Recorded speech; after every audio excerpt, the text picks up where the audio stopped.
And Rajitha గారు, ఎవరు చూసినా కూడా మాకు ఇక్కడ వీళ్ళు కాంట్రాక్టర్లు చూస్తే వాళ్ళు మాకు కమిషన్లు దందా చేస్తున్నారు, మాకు పెండింగ్ బిల్లులు చెల్లించండి అని వాళ్ళు మొత్తుకున్న పరిస్థితి. ఇంకోవైపు ఏ పనికైనా సరే ఒక పైరవీలు పర్సంటేజ్లు ఉద్యోగులు కూడా వాళ్ళు డిమాండ్ చేసిన పరిస్థితి కనిపిస్తుంది. ఎక్కడ కూడా పైరవీలు చేయకండి, పర్సంటేజ్లు తీసుకోకండి అని ఆందోళన చేస్తున్నారు. ఏ పని చేయాలన్నా ప్రభుత్వం నుంచి ఆటోమేటిక్గా జరగాల్సిన ఏ పనులకైనా కూడా పర్సంటేజ్లు అడుగుతున్నారు అనేది. అవును, నిన్న 33 జిల్లాల నుంచి 200 మంది కాంట్రాక్టులు వచ్చి ఇలా సెక్రటేరియట్లో ముట్టడించినట్టు. అది చిన్న విషయం కాదండి. వాళ్ళకి ఎంత కడుపు కాలితే వాళ్ళు అక్కడ దాకా వస్తారు. ఇలా మరి కూర్చొని మాట్లాడాల్సిన మంత్రి వాళ్ళకు టైం ఇవ్వకుండా తప్పించుకు తిరుగుతున్నాడట. మరి తెలంగాణ రాష్ట్రంలో ఏం జరుగుతుంది?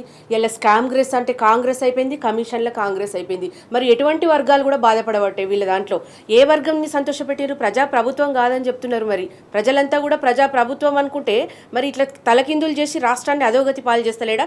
ఇలా నీళ్లు నిధులు నియామకాలు అని కేసీఆర్ గారు సంపూర్ణ న్యాయం చేసిండు వాటికి. మరి ఇలా రేవంత్ రెడ్డి పాలనలో నీళ్లు పాతాళానికి పోయినాయి, ఇలా నిధులేమో ఢిల్లీకి పోతున్నాయి. మరి రాష్ట్రంలో ఏం జరుగుతుంది?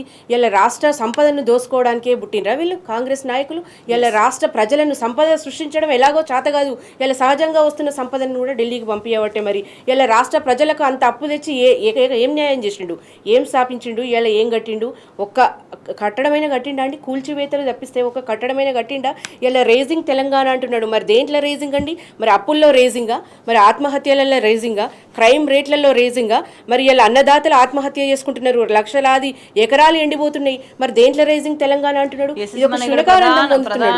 ఉద్యోగ సంఘాలు ప్రశ్నించినాయి. డెఫినెట్ గా అన్ని సంఘాలు ప్రశ్నిస్తున్నాయి. పైరవీలు పర్సెంటేజ్ లేకుండా చెల్లించాలని ఇక్కడ డిమాండ్ చేస్తున్నారు. ఇక్కడ రెవెన్యూ ఉద్యోగుల బిల్లులు చెల్లించండి అంటూ కూడా వాళ్ళు కూడా అసోసియేషన్ వాళ్ళంతా కూడా పోయి ఆందోళన చేస్తున్న పరిస్థితి కనిపిస్తుంది. అన్ని వర్గాల ప్రజలు రోడ్డెక్కిరు కదండి.